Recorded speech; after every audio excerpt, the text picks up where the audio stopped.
Okay, let's rock it. Hey guys, what's going on? Caesar the Physio here. We're gonna continue our talk on squats.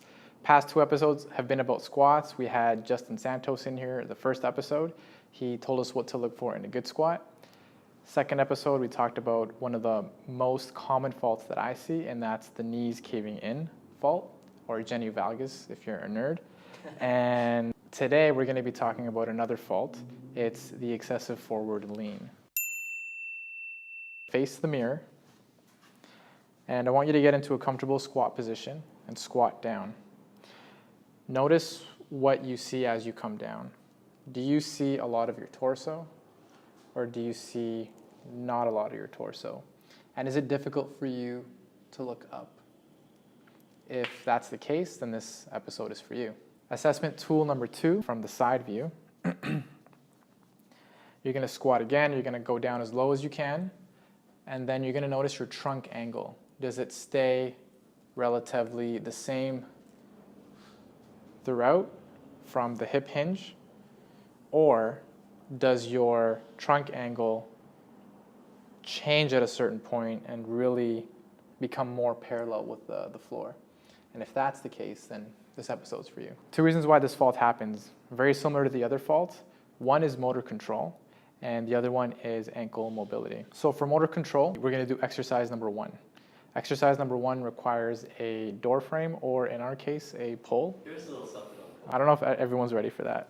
Come on, you're on. Ideally, what you need is something that's gonna support your body weight. You're gonna do an assisted squat. You're gonna assume your squat stance, like Justin told us, anywhere between hip to shoulder width apart. Toes are pointing forward. Hinge at the hip, and you're gonna come down.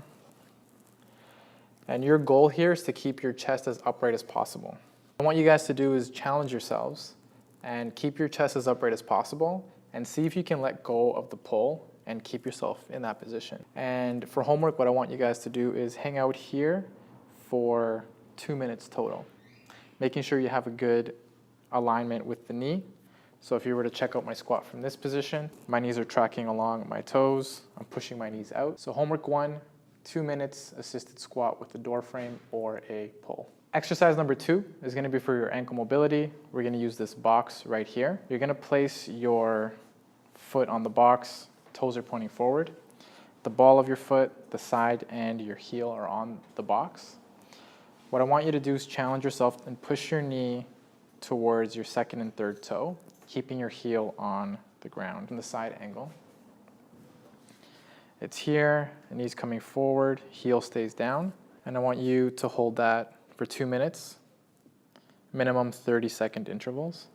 You can add overpressure here. You can get yourself a kettlebell or a dumbbell or some weight to help give you a little bit more pressure. And the reason why I like this one is because if you look at this, and if I bring my other leg up and sit at the bottom of a squat, it's very similar, right?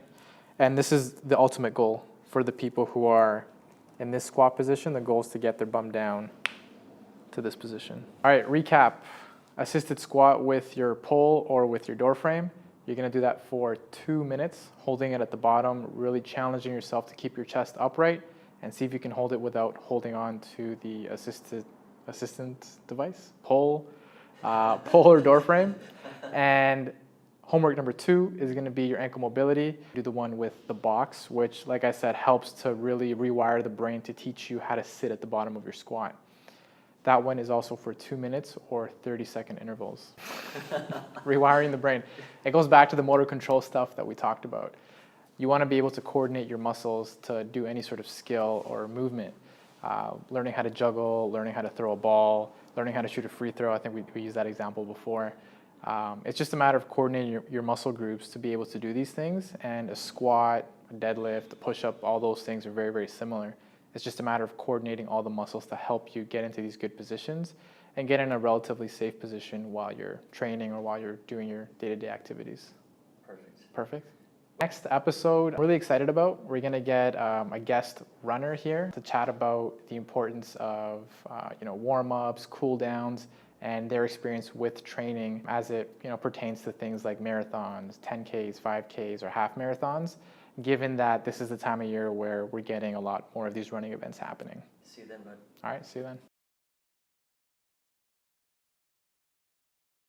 hey Brian. Hey, Brian. The stick mobility. Oh, guys. Stick mobility. Stick mobility, Wow. Well, where can the people do some stick mobility, Brian? It's coming to a class near you pretty soon, but it's something I'm working on.